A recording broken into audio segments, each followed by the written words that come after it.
పరీక్షలు పూర్తవగానే హాయిగా ఊపిరి పీల్చుకుంటూ పరీక్ష హాల్లోంచి బయటకొచ్చారు అర్చన, నీలిమ, ఇంకా కొందరు అమ్మాయిలు, అబ్బాయిలు. వాళ్ళలో వేణు కూడా ఉన్నాడు. అర్చనని చూడగానే వికసించిన మొహంతో ఆమె దగ్గరికి వెళ్ళి, పరీక్షలు బాగా రాసావా అర్చన? నేను చాలా బాగా రాశాను, ఫస్ట్ క్లాస్ గ్యారంటీ అన్నాడు. అర్చనకి నవ్వొచ్చింది. గుడ్, కంగ్రాచులేషన్స్ అంది నవ్వుతూ. నువ్వెలా రాసావు? కోర్స్ నాకన్నా బాగానే రాసుంటావులే.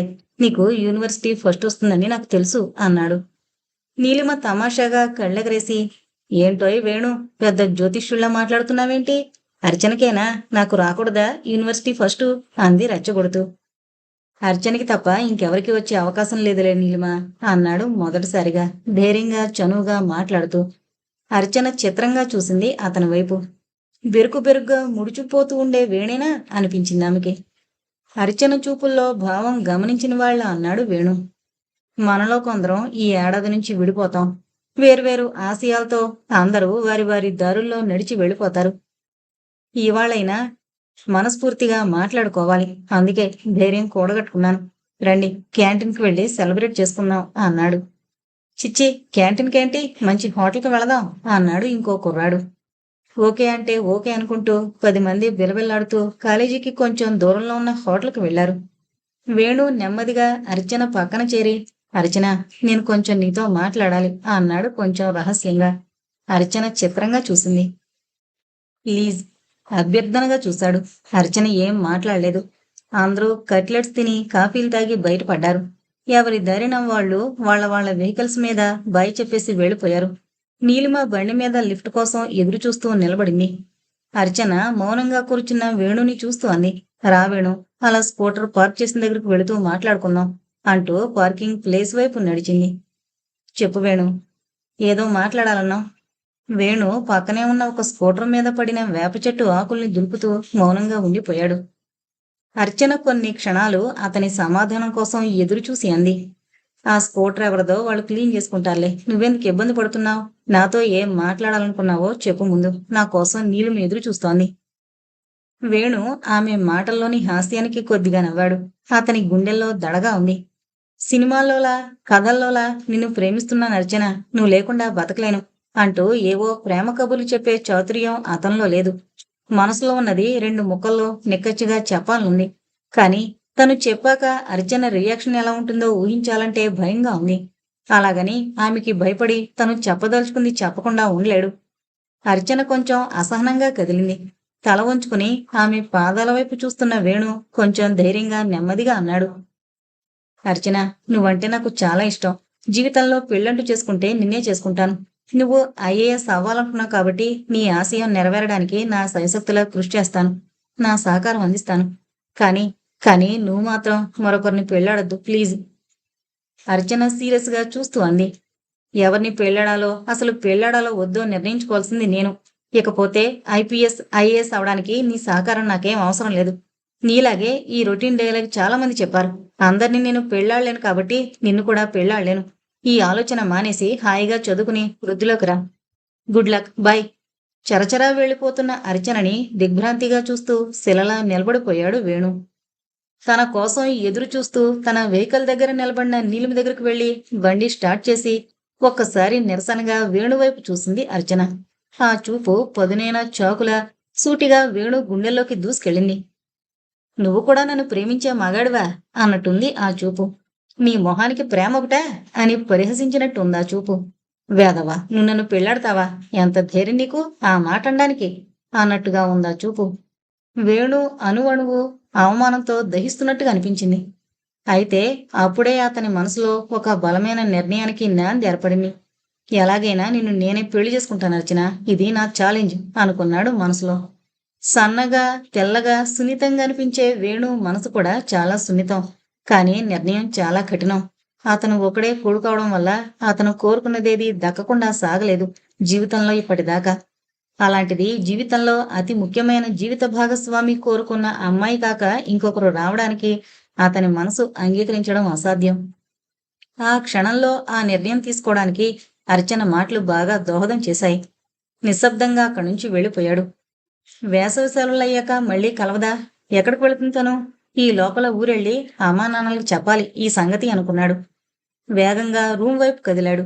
అయితే ఊరికి వెళ్ళాడు, కానీ తల్లిదండ్రులతో తన ప్రేమ విషయం చెప్పే ధైర్యం చేయలేకపోయాడు. ఫలితంగా వేణు తమ ఆశలు నెరవేరుస్తాడన్న నమ్మకం వాళ్ళ మనసుల్లో దృఢంగా పడిపోయింది. వేణు, నీకీ విషయం తెలుసా? పరీక్షలయ్యాక వేసవి సెలవుల్లో ఊరు వెళ్ళొచ్చిన వేణుతో అన్నాడు చక్రవర్తి. ఏ విషయం? స్నానానికి వెళ్ళబోతున్న వేణు ఆగిపోయి చక్రవర్తి మొహంలోకి ప్రశ్నార్థకంగా చూశాడు. అదే నీ డ్రీమ్ గర్ల్ అర్చన. చక్రవర్తి స్వరంలో ఓ విధమైన వెటకారం ధ్వనించింది. ఏమైంది? అర్చనకేమైంది? నొసలు చిట్లించి ఆతృతగా అడిగాడు వేణు. అర్చనని మన కాలేజీ రౌడీలు నాగరాజు వాడి స్నేహితులంతా కలిసి అర్చనని కిడ్నాప్ చేసి రాత్రంతా దాచేశారు. చక్రవర్తి అద్దంలో చూసుకుంటూ గెడ్డానికి సబ్బు రాసుకుంటూ నింపాదిగా చెప్పాడు. ఏం నువ్వు చెప్పేది? వేణు చేతిలో టవల్ జారిపడింది. ఆపుకోలేని ఆవేశంతో అరిచాడు. అర్చనని రేప్ చేశారని విన్నాను. చక్రవర్తి! వేణు ఉద్రేకంగా చక్రవర్తిని తన వైపు తిప్పుకుని చొక్కా పట్టుకున్నాడు. నువ్వు చెప్పేది నిజమేనా? నా మీద నమ్మకం లేకపోతే మన ఫ్రెండ్స్ని ఎవరినన్నా అడుగు. చొక్కా విడిపించుకుంటూ అన్నాడు చక్రవర్తి. వేణు చక్రవర్తి చొక్కా వదిలేశాడు. అర్చనని రేప్ చేశారా? ఒక్కసారిగా నవనాడులో శక్తిహీనమై పడిపోయినట్టు అనిపించింది. నో, అలా జరగకూడదు. అర్చనని అంత దారుణంగా రేప్ చేసే ధైర్యం ఎవరికుంది? అర్చన అలా మోసపోదు. ఆ అవకాశమే లేదు. అలా జరగదు, జరగకూడదు. చక్రవర్తి చెప్తున్నాడు. వాళ్ళు టీకి రమ్మన్నారట. వాళ్లలో ఎవరిదో పుట్టినరోజు అని పిలిచారట. ఈవిడి గారు చాలా అడ్వాన్స్డ్, బ్రాడ్ మైండెడ్ కదా. వెళ్ళింది. కాఫీలో మొత్తుమంది కలిపిచ్చి ఎత్తుకెళ్లారు. తెల్లారాక ఆమెను వాళ్ళింట్లో దింపి మరీ వెళ్లారట. చక్రవర్తి, ప్లీజ్! చెవులు రెండు మూసుకుంటూ ప్రాధేయపూర్వకంగా అన్నాడు. దయచేసి చెప్పకు. నేను వినలేను. నా వల్ల కాదు. నిజంగానే వేణు గుండెల్లో బాంబులు పేలుస్తున్నట్టుగా ఉంది చక్రవర్తి అలా చెప్తుంటే. అర్చన అమాయకురాలు. తను చాలా తెలివైందని అనుకుంటుంది, కానీ అందర్నీ నమ్ముతుంది. ప్రతి వాళ్ళకి తనేదో చాలా తెలివైందాల్లా నీతి సూక్తులు చెబుతూ ఉంటుంది. అవి విన్నవాళ్లు కొందరు ఆమె వెనకాల నవ్వుకోవడం తనకు తెలుసు. ఎన్నోసార్లు ఆమెకి చెప్పాలనుకున్నాడు. అందర్నీ నమ్మొద్దని, ఎవరు పిలిస్తే వాళ్లతో ఎక్కడికి వెళ్లొద్దని, అందరితో మాట్లాడొద్దని. కాని ఆమె తనని అపార్థం చేసుకుంటుందని ఊరుకున్నాడు. అలాంటిది ఇంత దారుణం. అర్చన తన ప్రేమని తిరస్కరించినా, తనని అవమానించినా తను ఆమెను ప్రేమిస్తూనే ఉంటాడు. వేణు ఇంకా ఆలోచించదలుచుకోలేదు. ముందు అర్చన ఎలా ఉందో ఒకసారి చూడాలి. గబగబా స్నానానికి వెళ్ళిపోయాడు. త్వరగా స్నానం ముగించి నలిగిన బట్టలతోటే బయటకొచ్చాడు. ముందు ఎటు వెళ్లాలో అర్థం కాలేదు. అర్చన ఇంటికి నేరుగా వెళ్లే కన్నా కాలేజీకి వెళితే ఇంకేమన్నా వివరాలు తెలుస్తాయని ముందుగా కాలేజీకి బయలుదేరాడు. చక్రవర్తి ఎక్కడికి అని వెనకాల అడుగుతున్నా వినిపించుకోలేదు. అతను కాలేజీకి వెళ్లేటప్పటికీ స్టూడెంట్స్ గుంపులుగా నిలబడి మాట్లాడుకుంటున్నారు. అందరి మొహాల్లో ఆనందం, ఆందోళన, ఏదో హడావిడి కనిపిస్తోంది. వాళ్ళందర్నీ అలా చూడగానే వేణు గుండెల్లో రైళ్లు పరిగెత్తినట్టుగా అనిపించింది. ఏం జరిగిందో అనుకుంటూ లోపలికి నడిచాడు. అతన్ని చూస్తూనే వేణుకి సన్నిహితమైన మిత్రులు కొందరు గబగబా అతని దగ్గరకొచ్చి చెయ్యందుకుని గట్టిగా ఊపుతూ, వేణు, కంగ్రాట్స్ అని అరిచారు. ఎందుకు? అయోమయంగా చూశాడు వేణు. రిజల్ట్స్ వచ్చాయిగా, చూసుకోలేదా? ఫస్ట్ క్లాస్ వచ్చింది నీకు. వేణు మొహంలోకి సర్రమని దూసుకొచ్చిందో క్షణం ఆనందం. ఒక స్టూడెంట్ చేతిలో ఉన్న న్యూస్ పేపర్ లాక్కున్నాడు. జేబులోంచి పాకెట్ సైజు డైరీ తీసి ఏదో నెంబర్ కోసం వెతికాడు. ఏంట్రా, మా మాటల మీద నమ్మకం లేదా? డైరీ తీసావు? కాదురా, వాడి నెంబర్ కోసం కాదు, ఇంకెవరో ఆత్మీయుల నెంబర్ కోసం చూస్తున్నట్టున్నాడు. ఇలా అందరూ తలో మాట అంటుండగానే వేణు తనకి కావలసిన నెంబర్ వెతికి డైరీ జేబులో పెట్టుకుని పేపర్లో ఆ నెంబర్ కోసం చూశాడు. కొన్ని క్షణాల్లో అతని మొహంలో కాంతి నిండింది. వేణు మొహంలో ప్రతిఫలిస్తోన్న ఆనందం చూసిన ఒక స్టూడెంట్ అడిగాడు. ఏంట్రా అంత ఆనందం? ఎవరి నెంబరు? అర్చందేనా? వేణు నవ్వుతూ అన్నాడు. అవును, అర్చన కూడా ఫస్ట్ క్లాస్లో పాస్ అయింది. లాభమేముంది? అర్చన పాస్ అయినా ఒకటే, ఫెయిల్ అయినా ఒకటే. లైఫ్లోనే ఘోరంగా ఫెయిల్ అయింది. పరీక్షదేముంది? ఇంకా ఆమెకి భవిష్యత్తు లేదులే, వేస్ట్. వేణు రక్తం కుతకుతా ఉడికింది. మొహంలో ఆనందం ఆవిర్లా మారింది. కళ్ళు చింతనిప్పుల్లా అయ్యాయి. ఏమైంది? అర్చనకేమైంది? ప్రాణాలు ఒగ్గబట్టుకుని అడిగాడు. నీకు తెలీదా? చెడిపోయింది. షటప్! తీవ్రంగా అరిచాడు వేణు. నిజం చెప్తే అంత కోపం దేనికిరా? నిజంగానే ఆమె చెడిపోయింది. గ్యాంగ్ రేప్ చేశారు నాగరాజు అండ్ పార్టీ. వేణు కోపం దుఃఖంలా మారింది. వణికే స్వరంతో అన్నాడు. ఎందుకురా? తను వాళ్ళకేం అపకారం చేసింది? ఎందుకు చేశారలా? ఎప్పుడు జరిగింది? ప్లీజ్ చెప్పండ్రా. అర్చన ఇప్పుడు ఎలా ఉంది? ఒక కుర్రాడి షర్టు కాలర్ పట్టుకుని గట్టిగా ఊపుతూ ఆవేశంగా అడిగాడు. అతను షర్టు విడిపించుకుని సర్దుకుంటూ, నాగరాజుగాడు లవ్ లెటర్ రాశాడట. అర్చన మామూలుగానే వాడి మొహం మీద కూడా ఆ లెటర్ చింపి మొక్కలు విసిరేసి, అద్దంలో మొహం చూసుకున్నావా ఎప్పుడైనా? నీ మొహం నాకు లవ్ లెటర్ రాయమని చెప్పిందా? ఒళ్ళు దగ్గర పెట్టుకుని మసులుకో అంటూ తిట్టి వెళ్ళిపోయిందట. వాడు ఆ దెబ్బతో తన మీద పగబట్టాడు. పగ పగబట్టి ఒక ఆడపిల్ల జీవితం నాశనం చేశాడా? వాణ్ణి ఎక్కడున్నాడు వాడు? ఏం చేస్తావ్? వాడి తండ్రి పొలిటికల్ లీడర్, పైగా రూలింగ్ పార్టీ. వాడితో తగు పెట్టుకోగలమని నమ్మకం నీకుందా? ఏం పొలిటికల్ అయితే ఆడపిల్లల జీవితం నాశనం చేయడానికి వాడికి లైసెన్స్ ఇచ్చారా? అది కాదులే గాని వాడు మళ్ళీ అర్చనకి సారీ చెప్పాడట. సారీనా? అర్చన క్షమించిందా? తెలీదు. క్షమించిందో, ఆమె కూడా వాడి మీద పగబట్టి డిప్లొమాటిక్ గా వాడి అంతం చూడాలనుకుంటుందో కానీ వాడు వెళ్ళి, సారీ అర్చన, ఈ వాటి నుంచి మనం బ్రదర్స్ అండ్ సిస్టర్స్ లా ఉందాం, మన అనుబంధానికి గుర్తుగా టీ పార్టీ చేసుకుందాం అంటూ హోటల్కి ఆహ్వానించాడట. అలాగా? అర్చన వెళ్ళిందా? వెళ్ళింది. ఎందుకు వెళ్ళాలి? తప్పు ఆమెదే కదా, పైగా ఒక్కతే వెళ్ళింది. వాడు రోగని తెలిసి కూడా వెళ్ళింది. వాడు కాఫీలో మొద్దుమందు కలిపిచ్చి, వేణు చెవులు మూసుకుంటూ అన్నాడు. పార్టీ ఎక్కడిచ్చాడు? తెలీదు. వేణు పళ్ళు పటపటా నూరుకున్నాడు. రాస్కెల్, వాడి ఎంత చూస్తాను. నువ్వేం చూడనక్కర్లేదు, ఆవిడగారు కోర్టుకెక్కింది. ఏంటి? అర్చన కేసు పెట్టిందా? ఆశ్చర్యంగా అడిగాడు వేణు. అవును, వాణ్ణి జైలుపాలు చేసిందాకా నిద్రపోనని పంతం పట్టిందట.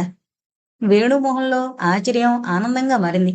మంచి పని చేసింది. వాణ్ణి నగరం నడిమధ్యలో ఉరి తీయించాలి. అలా చేస్తేనే గాని మరెవరు ఇలాంటి పని చేయరు అంటూ అక్కడి నుంచి వేగంగా ముందుకు నడిచాడు. అతని స్నేహితులంతా వేణు ఎక్కడికి, ఆగు అని పిలుస్తున్నా వినిపించుకోకుండా గేటు దాటుతుండగా అప్పుడే గేట్లోకి వస్తున్న విక్రాంత్, వేణు కంగ్రాట్స్ అంటూ అతని పక్కన బండి ఆపాడు. వేణు బలవంతంగా నవ్వి థ్యాంక్స్ అంటూ వెళ్ళబోతుంటే వేణు భుజం పట్టి ఆపుతూ, విక్, ఏంట్రా అలా ఉన్నావేం? ఎవరి మీదో కోపంగా ఉన్నట్టున్నావు? లేదు, అదేం లేదు, అర్జెంటు పనుంది. అరే, నేను పాస్ అయ్యానురా, నాకు కంగ్రాట్స్ చెప్పవా? సారీరా, very sorry. Anyway congratulations. Thank you చెప్పు. ఇంతకీ ఏం జరిగింది? కోపంగా వస్తున్నావు, ఎవరేమన్నారు? ఏం లేదురా, ఏం లేదు. నాకు తెలుసులే. అర్చన గురించేనా నీ బాధ? ఆ, అర్చన నీకు తెలుసా? నాకేంటి, మొత్తం యూనివర్సిటీకి తెలుసు. She became a public figure. వేణుకి ఏడుపు వచ్చినంత పనైంది. వృద్ధమైన కంఠంతో అన్నాడు. ఎవర్రా? ఎందుకు చేశారా అలా? నా అర్చన ఎవరికేం అపకారం చేసింది? అయినా ఆమెది కూడా తప్పే. తనో పెద్ద వీర నారీమణి అనుకుంటుంది. తనేదో పెద్ద అసాధారణ యువతి అనుకుంటుంది. వాళ్ళు కాఫీకి పిలవగానే వెళ్ళడమేనా? పోనీ వెళితే వెళ్ళింది. ఎప్పుడు తోకలో తిప్పుకునే అమలను కూడా తీసుకెళ్లకుండా ఒక్కతే వెళ్ళింది. వాడు వెధవని తెలుసు కదా. ఏదో ఉద్ధరించేశానని తను క్లాసు పీకగానే వాడేదో మారిపోయి మహోత్తముడైపోయాడని నమ్మింది. ఏం జరిగింది? అందుకే ఆడవాళ్ళకంత ధైర్యం పనికిరాదనేది. Vikrant, please stop it. Venu దవడలు బిగుసుకున్నాయి. మీరంతా తనకి మోరల్ సపోర్ట్ ఇచ్చి ధైర్యం చెప్పాల్సింది పోయి ఇలా చిత్రహింస పెడతారా? బాగుంది, మనకేం అవసరం, వాళ్ళు చూసుకుంటారు. ఆమె వెంటనే వెళ్లి పోలీస్ స్టేషన్లో ఎఫ్ఐఆర్ ఫైల్ చేసింది. కేసు ఇప్పుడు కోర్టులో ఉంది. వాళ్ళని అరెస్ట్ చేశారా లేదా? చేశారు. జామీన్ మీద వాళ్ళు విడిపించుకుని వెళ్లారు. ఎలా ఎలా జామీనిస్తారా అలాంటి వాళ్ళకి? ఆవేశంగా అడిగాడు వేణు. ఇది ఇండియా బాబు, ఇక్కడ అన్నీ సాధ్యాలే. నాన్ సెన్స్, కసిగా అన్నాడు. అతని రక్తం మరుగుతున్నట్టుగా అనిపించింది. జామీను మీద విడిపించారా? అసలు అవతలివాడు నేరం చేశాడని ఆ విక్టిం వెళ్ళి చెప్పగానే వాడికి శిక్ష వేయాల్సింది పోయి ఎందుకో తాత్సర్యం చేస్తున్నట్టు. ఏంట్రా అంత సీరియస్గా ఆలోచిస్తున్నావేంటి? విక్రాంత్ వేణు భుజం తట్టాడు. వేణు ఏం మాట్లాడకుండా కొద్దిసేపు అలాగే ఆలోచిస్తూ ఉండిపోయాడు. తర్వాత సన్నగా నిట్టూరుస్తూ, సరే నువ్వెళ్ళు, నేను అర్జెంటుగా వెళ్ళి అర్చన్ని చూడాలి అన్నాడు. నీకేం పిచ్చా? ఇంకా దాని మీద ప్రేమేనా? చెడిపోయిందిరా. షటప్, గట్టిగా అరిచాడు వేణు. విక్రాంత్ అయోమయంగా చూశాడు అరుపుకి. వేణు తమాయించుకుంటూ అన్నాడు. విక్రాంత్, తప్పు, అలా ఎప్పుడూ మాట్లాడకూడదు. ఇదే మన అక్కలకో చెల్లెళ్ళకో జరిగితే ఇలాగే అంటామా? విక్రాంత్ మొహం జేవురించింది. చచ్చా, మా అక్కలు చెల్లెళ్ళు ఇలా అరిచన్లా బరితెగించి తిరగరు, అలా జరగదు కూడా అంటూ బండి స్టార్ట్ చేసి గేటు లోపలికి పోనిచ్చాడు. వేణుకి పట్రాని కోపం వచ్చింది, కానీ ఏం అనలేకపోయాడు. పాపం అర్చన ఎంతమందితో ఎలాంటి మాటలు పడాల్సొచ్చింది అనుకుంటూ బాధగా రోడ్డు మీదకి నడిచి కాసేపు రోడ్డు మీదే అస్థిమితంగా తిరిగాడు. కొంచెం సేపు తర్వాత ఒక నిర్ణయానికి వచ్చినట్టుగా గబగబా ముందుకు నడిచి ఖాళీగా వెళుతోన్న ఆటో పిలిచాడు.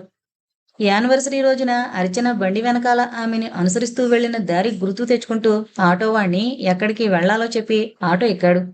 మరో 2 నిమిషాల్లో వేణు కూర్చున్న ఆటో అర్చన ఇంటివైపుగా కదిలింది. తన గదిలో కిటికీ దగ్గర కూర్చుని బయటకు చూస్తూ తీవ్రంగా ఆలోచిస్తోంది అందమైన అర్చన.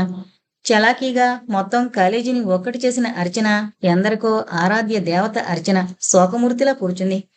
ఆమె ఆత్మవిశ్వాసం మీద పెద్ద దెబ్బ తగిలింది. ఆ దెబ్బ ఆమె గుండెను ముక్కలు చేసింది. ఆ దెబ్బ ఆమె భవిష్యత్తుని నిలువునా కూల్చేసింది. ఆమె ఆశలు, ఆశయాలు, కోరికలు అన్నీ ఆ ఒక్క సంఘటనతో విచ్ఛిన్నం చేయబడ్డాయి.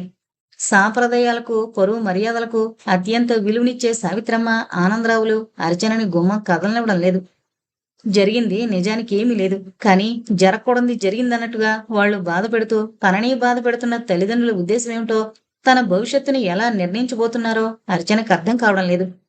నాగరాజు చెర నుంచి బయటపడిన మరుక్షణం నుంచి తనకి ఇల్లొక జైలయిపోయింది. దెబ్బలాడి, అరిచి వెళ్లి పోలీస్ స్టేషన్లో కంప్లైంట్ చేసింది. కంప్లైంట్ రికార్డు చేసుకుని ఎఫ్ఐఆర్ రాసుకుని కూడా నాగరాజుని పోలీసులు ఏమీ చేయలేకపోయారు. కనీసం తను మళ్లీ వెళ్లి ఏం జరిగిందని కూడా అడిగే అవకాశం లేకుండా తన చుట్టూ కంచి కట్టేశారు. ఎవరూ రావడం లేదు, తనెక్కడికి వెళ్లడం లేదు. ఏం చెయ్యాలో, ఎలా చెయ్యాలో ఆమెకేం అర్థం కావడం లేదు. తన చుట్టూ చేరి అర్చన అర్చన అని పిలిచే స్నేహితులంతా తనని వెలేశారు. చెల్లెలి తెలివితేటలు, చలాకీతనం భరించలేని అన్నగారు కిరణ్ ఇప్పుడు చాలా ఆనందంగా ఉన్నాడు. కిరణ్కి చదువు అవ్వలేదు. అతి కష్టం మీద బేకాం పూర్తి చేసి రియల్ ఎస్టేట్ బిజినెస్ తో కుస్తీ పడుతూ లేస్తూ సరిగ్గా నిలబడలేని కిరణ్కి ఇప్పుడు చెల్లెలికి జరిగిన ఒక అవమానంతో ఆనందం కలుగజేస్తోంది. ఆ అవమానంతో ఆమె తనకన్నా పైకెదిగే అవకాశం కోల్పోయిందన్న ఆనందం అతన్ని నిలవనివ్వడం లేదు. అవకాశం దొరికినప్పుడల్లా ఆడదానికి అంత ధైర్యం పనికిరాదు. నీ ధైర్యమే నిన్ను మోసం చేసింది, చూసావా? ఏం జరిగినా జరగకున్నా పరాయి మగాడి చెరలో 2 రోజులుండొచ్చిన నీకు ఈ సమాజంలో ఎలాంటి గౌరవం ఉంటుందో అర్థమైందా? అంటూ ప్రతి క్షణం దెప్పి పొడుస్తూనే ఉన్నాడు. ఇప్పటికీ ఇంట్లో 4 గోడల మధ్యనే ఉండి 10 రోజులైంది. ఇవాళో రేపో రిజల్ట్స్ రావాలి. తప్పకుండా తనకి ఫస్ట్ క్లాస్ వస్తుంది. పీజీకి అప్లై చేయాలి. పీజీ అయ్యాక కాదు, ఈ లోపలే సివిల్స్ కి ప్రిపేర్ అవ్వాలి. ఐఏఎస్ అవ్వాలి. అయి తీరాలి. అర్చన కిటికీలోంచి పెరట్లోకి చూసింది. తన చేతుల మీదుగా నాటబడి ఏపుగా ఎదిగి కాపుకి సిద్ధంగా ఉన్న మామిడి చెట్టు, నిండుగా కాయలతో బరువుగా వంగిన జామ చెట్టు కొమ్మలు, గాలికి సుతారంగా కదులుతున్న గులాబీలు, చామంతులు, కనకాంబరాలు, నేల మీద పరిమళాల పానుపు వేస్తున్న పారిజాతం. తన భవిష్యత్తు ఈ తోటలా కళకళలాడుతుందా? దుఃఖం ఎగదన్నుకొచ్చింది. మళ్ళీ తనను తానే మందలించుకుంది. ఎందుకు ఏడవాలి? ఎవడో వాడి ఆహాన్ని సంతృప్తి పరుచుకోవడానికి తనని కిడ్నాప్ చేసి నవ్వుల పాలు చేసినందుకు వాడి మీద పగ తీర్చుకోవాలి. అదే తన స్వభావం. ఏడుస్తూ కూర్చోవడానికి తను ఒక మామూలు అమ్మాయి కాదు. కాని ఇదేంటి? అమ్మ, నాన్న నన్నిలా చెరసాల పాలు చేశారు. ఎలా ఎలా ఇక్కడి నుంచి బయటపడాలి? వీళ్ళకి ఎలా నచ్చజెప్పాలి? తనకేం జరగలేదని, ఏం చేయలేక ఇలా పగ తీర్చుకున్నాడా వెధవ అని చెప్పి ఎలా ఒప్పించాలి? మాట్లాడుతుండగానే, తల్లి నీకు శతకోటి నమస్కారాలు, మమ్మల్ని ఇలా బతకని అంటూ పెద్ద శబ్దంతో నమస్కారం పెడుతూ అమ్మ నోరే ఎత్తనివ్వడం లేదు. అర్చనకి పిచ్చెక్కిపోతుంది. ఏదన్నా జరగాలి. ఇంతకాలం తన నోట్స్ కోసం, తన స్నేహం కోసం నీడలా అంటిపెట్టుకు తిరిగిన నీలంకేమైంది? పక్కనే ఉంటూ కూడా ఒక్కసారి కూడా వచ్చి పలకరించలేదు. నీకేం కాలేదర్చినా, ధైర్యంగా ఉండు అంటూ ఓదార్చే ప్రయత్నం చేయలేదు. ఇదేనా స్నేహానికున్న విలువ? నీలిమ తండ్రి చాలా నేరం మైండాడు. నీలిమని తమ ఇంటివైపు కూడా రానివ్వడం లేదేమో. అయితే దాని వ్యక్తిత్వం ఏమైంది? దానికి తెలీదా ఈ అర్చన సంగతి? ఆ నాగరాజుగాడి సంగతి కూడా తెలుసు. వాడి ప్రేమను కాదనందుకేగా వాడు పగబట్టాడు. ఛీ, అయినా ఆ నాగరాజుని ఏ అమ్మాయినా ఎలా ప్రేమించగలదు? వాడికి చదువు లేదు, సంస్కారం అసలే లేదు. జులాయ్, డబ్బుందని అహంకారం. సిగరెట్ కంపు కొడుతూ వాడు నడిచొస్తుంటే పెద్ద సిగరెట్ ప్యాకెట్ నడిచొస్తున్నట్టే అనిపించేది. పక్కనుంచి వెళుతుంటే సిగరెట్ వాసన, మందు వాసన. వాడు కోరుకున్న ఆడపిల్ల వాడి ఒళ్ళో వాలాలి. అరిచిన పళ్ళు పటపట్లాడాయి. ఆడపిల్లంటే ఎంత చులకనా? పోవాలి, ఈ చులకన భావం పోవాలి. ఆడదంటే ఏంటో, ఏం చేయగలదో నిరూపించాలి. అర్చనలో ఆవేశం కట్టలు తెంచుకుంటోంది. కాని ఎలా? ఎక్కడి నుంచి బయటపడితే చాలు. కనీసం అమలు కూడా ఇంటికి రావడం లేదు. ఎంత కఠినం వాళ్ళ మనసులు! ఎంతైనా తల్లిదండ్రుల చాటు పిల్లలు. పోనీలే, నిట్టూర్చింది. గేటు శబ్దం, నమస్కారమండి అనే స్వరం వినిపించి అర్చన గదిలోంచి బయటకొచ్చింది. హాల్లోంచి వాకిట్లోకి తొంగి చూసింది. ఎవరు బాబు నువ్వు? నేను అర్చన క్లాస్మేట్ని. ఆనందరావు స్వరంలో ఆవేశం. ఏం పని నీకు? ఎందుకొచ్చావు? తడబడుతున్న స్వరంతో వేణు. అది నేను అర్చన ఫస్ట్ క్లాస్లో పాస్ అయింది అని చెప్పి వెళదామని వచ్చాను. ఓ అలాగా, మంచిది, థ్యాంక్స్, చెప్పావుగా గంభీరంగా అన్నాడాయన. ఒకసారి తనని కలవచ్చా? అర్చన వేణు స్వరం గుర్తించింది. గుమ్మం దగ్గరకొచ్చింది. వేణువైపు ఆశ్చర్యంగా చూసింది. ఆమెను చూడగానే అతనికి ధైర్యం వచ్చింది. హలో అర్చన, నువ్వు ఫస్ట్ క్లాస్లో పాస్ అయ్యావు, కంగ్రాట్స్ అన్నాడు. అర్చన గంభీరంగా థ్యాంక్ యూ అంది. వేణు వికసించిన మొహంతో ఆనందరావు వైపు చూశాడు. అది గమనించిన అర్చన తండ్రితో అంది, నానా, వేణు నా స్నేహితుడు, నా శ్రేయోభిలాషి. ఆయన ఒకసారి వేణుని యగాదిగా చూసి సన్నగా నిట్టూర్చి వెళ్ళు అన్నట్టు చేత్తో సైగ చేశాడు. వేణు ఆయన వైపు కృతజ్ఞతగా చూసి లోపలికి వెళ్ళాడు. అర్చన తన గదిలోకి దారి తీసింది. ఆమెను అనుసరించాడు వేణు. ఆమె క్లాస్ పుస్తకాలు 2 అరల్లో, ఒక అరలో ఇంగ్లీషు, తెలుగు నవలలున్నాయి. ఆ ర్యాక్ మీద చిన్న 2-in-1 ఉంది. పక్కనే ఒక టేబుల్, దానిమీద టేబుల్ లైట్, 2 గాడ్రేజ్ కుర్చీలు, మంచానికి వెనకవైపు కిటికీ ఉంది. దానికి దోమలు రాకుండా మేషామర్చుంది. దోమతెర పైకి మడిచుంది. మంచం మీద ఉన్న తలగడ మీద ఏదో ఇంగ్లీష్ పుస్తకం సగం చదివి మూసినట్లుగా చదివినంతవరకు పేజీలకి చిన్న కాగితం గుర్తుగా పెట్టుంది. నిశితంగా గదిని గమనిస్తూ నిల్చున్న వేణుకి కుర్చీ చూపించి కూర్చో అంది అర్చన. వేణు కుర్చీలో కూర్చున్నాడు. అర్చన విరబోసుకున్న జుట్టు ముడివేసుకుంటూ మంచం మీద ఓ పక్కగా కూర్చుంది. కొద్ది క్షణాలు ఇద్దరి మధ్య మౌనం రాజ్యం చేసింది. అతనెందుకొచ్చాడో ఊహించడానికి ప్రయత్నిస్తోంది అర్చన. వేణు పరీక్షలవగానే ఊరెళ్ళిపోయాడు. వెళ్లే ముందు తనని కలిశాడు. ఆ రోజు గుర్తుకొచ్చింది. ఆ రోజు వేణుని అలా అవమానించినందుకైనా తనకి భగవంతుడు ఇంతటి ఘోరమైన శిక్ష వేశాడు అనిపించింది. కళ్లల్లో నీళ్లు తిరుగుతుంటే చప్పున కింద పడిన కాగితం తీసే నెపంతో వంగి చెంగుతో కళ్ళు తుడుచుకుని సరిగ్గా కూర్చుంది. పోనీ కనీసం ఇతనైనా వచ్చాడు. ప్రాణ స్నేహితురాళ్ళు అనుకున్న వాళ్ళు తన మొహం కూడా చూడడం లేదు. వేణు ఏ ఉద్దేశంతో వచ్చినా ప్రస్తుతం అతని రాక ఆమెకు కొంచెం ఊరటని కలిగించింది. కాలేజీ సంగతులు తెలుసుకోవచ్చు అనుకుంది. ఆ రిజల్ట్స్ కూడా చూసుకోవాలన్న ధ్యాస లేదు. ఆ విషయమే మర్చిపోయింది. పాపం ప్రత్యేకంగా వచ్చి శుభవార్త వినిపించాడు. ఎలా ఉన్నావు వేణు, మీ పేరెంట్స్ బాగున్నారా అడిగింది మృదువుగా. ఆ, అందరూ బాగున్నారు అర్చన. నేను కూడా ఫస్ట్ క్లాస్లో పాస్ అయ్యాను. కంగ్రాట్స్ వేణు. Thank you. కొంచెం సేపు మళ్ళీ మౌనం. ఊరి నుంచి వస్తూనే జరిగిన దారుణం తెలిసింది అర్చన. చాలా దారుణం అన్నాడు బాధగా. అర్చన మాట్లాడలేదు. పరామర్శించడానికి వచ్చాడన్నమాట. వేణుకి ఆమె ఏదన్నా మాట్లాడితే బాగుండు అనిపించింది. నువ్వు వాళ్ళ మీద కేసు పెట్టడం మంచిదైంది. చాలా మంచి పని చేశావు. ఎంతవరకు వచ్చింది మళ్ళీ అడిగాడు. అర్చన నిట్టూర్చింది. సాక్ష్యాలు కావాలట. ఏం సాక్ష్యాలు చూపించాలి? అతన్నేమీ చేయలేకపోయారు. ఈ సమాజాన్ని రాజకీయం శాసిస్తోంది. ఆమె స్వరం కొద్దిగా ఉణికింది. అది కాదర్చన, అసలు వాణ్ణి నమ్మి ఒక్కదానివే కాఫీకి ఎందుకెళ్ళావు? కాఫీకా? కాఫీకి వెళ్ళవేంటి? అయోమయంగా అంది. కాఫీకి ఆహ్వానించాడటగా. ఓ గాడ్, అసలు విషయానికి చాలా రంగులు పూస్తున్నారన్నమాట. అది నిజం కాదు. సారీ చెప్పిన మాట నిజం. ఎప్పటినుంచి నన్ను నీ బ్రదర్ అనుకో అనడం నిజం. కానీ తన బర్త్డే అని నన్ను, నీలిమని, మరో ఇద్దరిని కూడా వాళ్ళింటికి పార్టీకి పిలిచాడు. నేను నీలిమ బయలుదేరాం. దాదాపు వాళ్ళింటి దాకా వెళ్ళాక నీలంకి ఏదో హెల్త్ ప్రాబ్లం వచ్చింది. తప్పనిసరి పరిస్థితుల్లో తను వెనక్కి వెళ్లాల్సి వచ్చింది. అంత దూరం వెళ్ళాం కదా అని నేను జస్ట్ విష్ చేసి వెళ్ళిపోదామని వెళ్ళాను. కానీ వాడు పెద్ద ప్లాన్ వేశాడని నాకు తెలీదు. కిరుక్కుపోయాను. అలాగా? ఎంత దుర్మార్గం. కానీ జనం వేరే అనుకుంటున్నారు. ఇంకా ఏమనుకుంటున్నారు? సూటిగా అడిగింది. కోర్టులో ఉందటగా కేసు. కోర్టా? వాణ్ణి కనీసం పోలీస్ స్టేషన్ కూడా పిలవలేదా? అంత గొప్పగా ఉంది మన లా అండ్ ఆర్డర్. నేను ఫర్దర్గా ప్రొసీడ్ అవుదామంటే ఇదిగో ఇంట్లో ఇలా నన్ను ఖైదు చేశారు. పోనీలే అర్చన, జరిగింది మర్చిపో. పీజీకి అప్లై చేయి. మరిచిపోవాలా? ఆవేశంగా అంది. అంటే నా ఉద్దేశం అంటే ఎవరి ఉద్దేశాలతో పనిలేదు. నేనేం చేయదలుచుకున్నానో చేసి తీరతాను. వాణ్ణి మాత్రం వదలను. సాక్ష్యాలు కావాలి కదూ, చూపిస్తాను. పళ్ల బిగునంది. వేణు ఆవేశంగా అన్నాడు. అయినా ఇంకా ఏం సాక్ష్యాలు కావాలి? నిన్ను మెడికల్ టెస్ట్కి పంపించలేదా? మెడికల్ టెస్ట్కా? దేనికి? చిత్రంగా చూసింది. వేణు తడబడుతూ అన్నాడు. అదే, రేపు జరిగినట్టుగా కన్ఫర్మ్. వాట్? గట్టిగా అరిచింది అర్చన. రేపు జరిగిందని ఎవరు చెప్పారు? వేణు విత్రపోయి చూశాడు. కాలే. అర్చన అరిచినట్టుగా అంది. నాన్సెన్స్. మీరంతా చదువుకుంటున్నారా? గేడదిరి కాస్తున్నారా? చూడు, మళ్ళీ మళ్ళీ చెబుతున్నాను. నన్ను ఎవరూ రేప్ చేయలేదు. ఓన్లీ కిడ్నాప్ చేశారు. అండర్స్టాండ్? లోపల నుంచి సావిత్రి, వాకిట్లోంచి ఆనందరావు అర్చన అరుపుకి పరిగెత్తుకుంటూ వచ్చారు. సావిత్రి తీవ్రంగా అంది. ఎందుకలా అరుస్తావు? జరిగిన అల్లరి చాలేదా? ఎందుకే మా బతుకులు బజార్న పడేస్తావు? అమ్మా! తీవ్రంగా పిలిచింది అర్చన. ఏంటి, నేనేదో అపరాధం చేసినట్టు మండిపడతావు?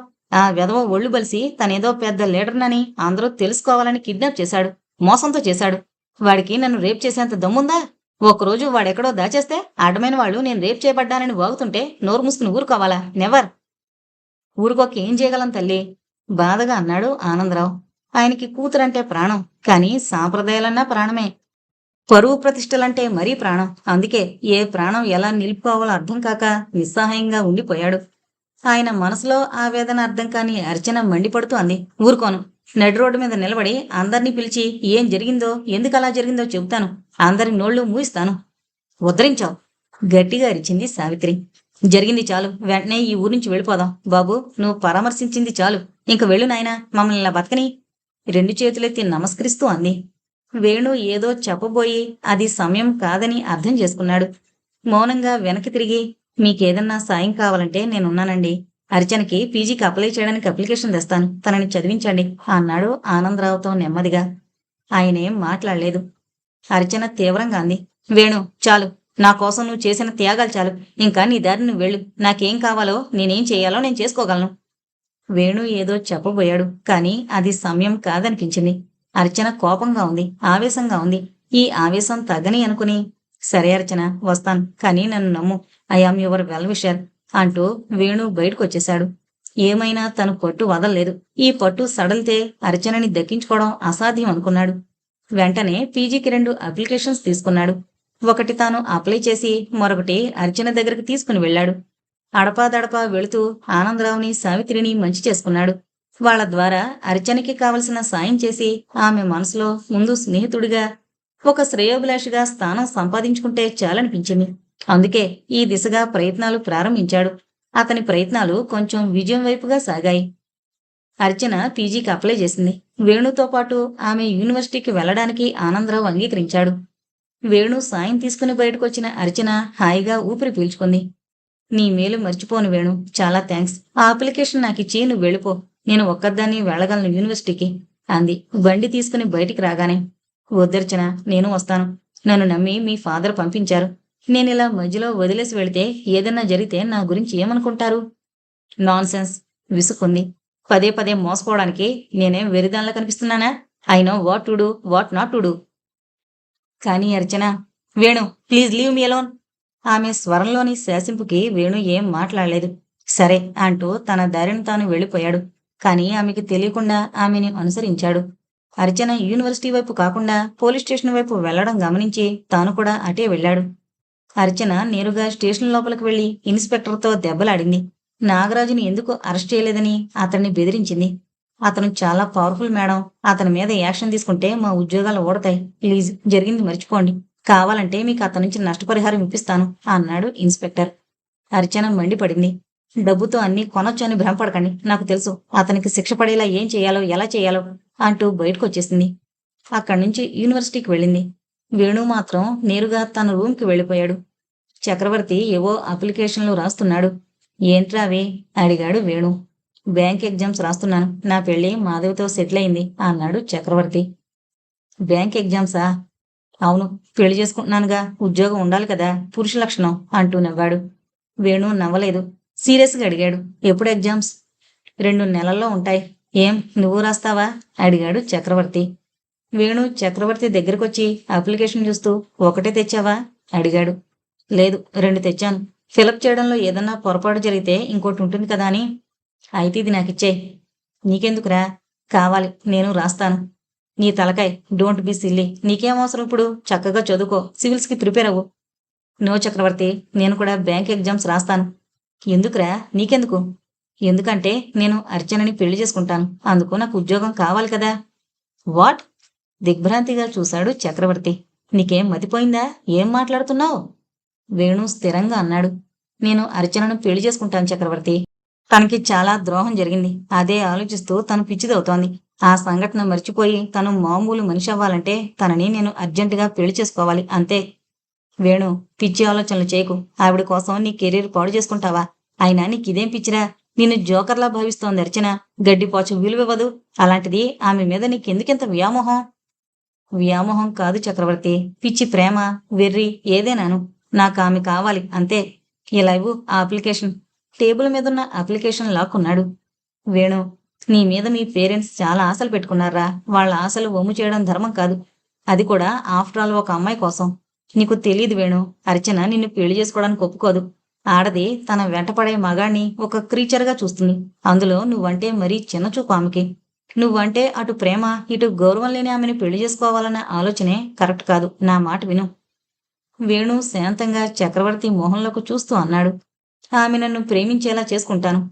చక్రవర్తి, తెరిచున్న తలుపుల్లోంచి లోపలికి వెళ్లడంలో థ్రిల్ లేదు. తలుపు తెరుచుకుని వెళ్లడంలోనే థ్రిల్ ఉంది. నేను తప్పకుండా అనుకున్నది సాధిస్తాను. ఇంకా కెరీర్ అంటావా? ఒక ఐఏఎస్ ఆఫీసర్, ఒక బ్యాంక్ ఆఫీసర్ జీతంలో పెద్ద తేడా ఉండదు. అయినా నా పర్సనాలిటీ ఐఏఎస్లకి, ఐపీఎస్లకి సరిపోదులే. అర్చనని చదివిస్తాను. వెర్రి కుదిరింది రోకలి తలకి చుట్టమన్నాడట నీలాంటి వాడే వెనకటికి. వేణు మాట్లాడలేదు. మౌనంగా అప్లికేషన్ ఫిలప్ చేయడం ప్రారంభించాడు. వేణు వైపు అయోమయంగా చూస్తూ ఉండిపోయాడు చక్రవర్తి. అర్చనకి పీజీలో సీట్ రాలేదు. ఆమె గురించి యూనివర్సిటీలో కూడా చెడ్డగా ప్రచారం జరిగింది. దానికి కారణం చాలా మందికి తెలిసినా ఎవరూ నోరెత్తలేదు. వేణు చాలా బాధపడ్డాడు. వేణు, చక్రవర్తి బ్యాంక్ ఎగ్జామ్స్లో సెలెక్ట్ అయ్యారు.